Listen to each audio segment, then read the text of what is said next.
বিয়ে বাড়ির রোস্ট খাওয়ার জন্য এখন আর বিয়ের দাওয়াতের জন্য অপেক্ষা করতে হবে না। আমরা সবাই কিন্তু বিয়ে বাড়ির রোস্ট অনেক বেশি পছন্দ করে থাকি। বাসায় বসে যদি আম্মুদের হাতে এত মজা করে রোস্ট খাওয়া যায় তাহলে আর বিয়ের দাওয়াতের জন্য অপেক্ষা না করলেও হবে। চলো তাহলে আজকে তোমাদেরকে আম্মুর হাতে বেস্ট একটা রোস্টের রেসিপি শেয়ার করব। ফার্স্টে হচ্ছে আম্মু চিকেনগুলোকে হলুদ আর লবণ দিয়ে কিছুক্ষণ মাখিয়ে রেখেছে, দেন এগুলোকে হচ্ছে তেলে ফ্রাই করে নিয়েছে। রোস্টের জন্য যেটা করতে হয়, চিকেনটাকে আগে ফ্রাই করে নিতে হয়। খুব সুন্দর করে এগুলোকে বেশ কিছুক্ষণ ফ্রাই করে নিলো। এই তো একটু করে লালচে হয়ে আসার পর চিকেনগুলোকে নামিয়ে নিবে। আমি এর আগেও রোস্ট রান্না করেছিলাম, কিন্তু আম্মুর মতো এত মজা হয় নাই। তাই আমি যখন ঈদে রোস্টটা খেলাম, আমি আম্মুকে বলেছি আমি যাওয়ার আগে আমাকে আরো একবার রোস্টটা রান্না করে খাওয়াবা, আমি আমার পেজে রেসিপি শেয়ার করবো। আমার পেজে আসলে তোমরা সবকিছুই দেখতে পাবা, রান্নার ভিডিও থেকে শুরু করে blog, makeup video, promotional video, আমি সবকিছুই করি। তোমরা অনেকে ভাবতে পারো আপু আসলে কি করে। আমি আমার পেজে সবকিছু রাখারই ট্রাই করি। দেখো না, হুটহাট করে মাঝে মাঝে তোমাদের সাথে আবার রান্নার ভিডিও শেয়ার করি, আর তোমরা আমার রান্নার ভিডিওগুলো অনেক বেশি পছন্দ করো।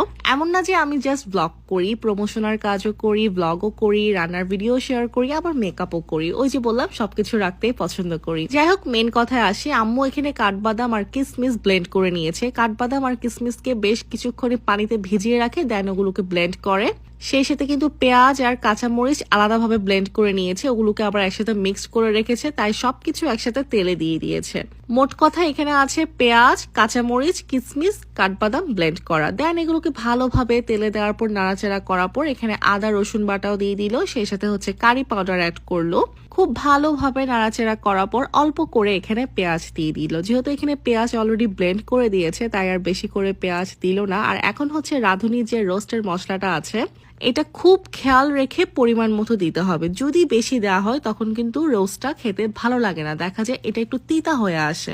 যারা একদম নতুন রাঁধুনি, ফার্স্ট টাইমের মতো রান্না বান্না করবা, তাই আমি একদম সব কিছু ক্লিয়ার করে বলে দিচ্ছি। আবার অনেক হয়তো ভাবতে পারো মশলার পরিমাণ তো আমরা জানি, আবার বলার কি আছে। আসলে আমি সবকিছু ভেঙে এজন্যই বলি, আমার ব্লগ এমন অনেকে আছো যারা রান্না বান্না করো না, প্রথমবারের মতো ট্রাই করবা, তাই আমি তোমাদের জন্য সবকিছু একদম ডিটেলে বলে দিচ্ছি।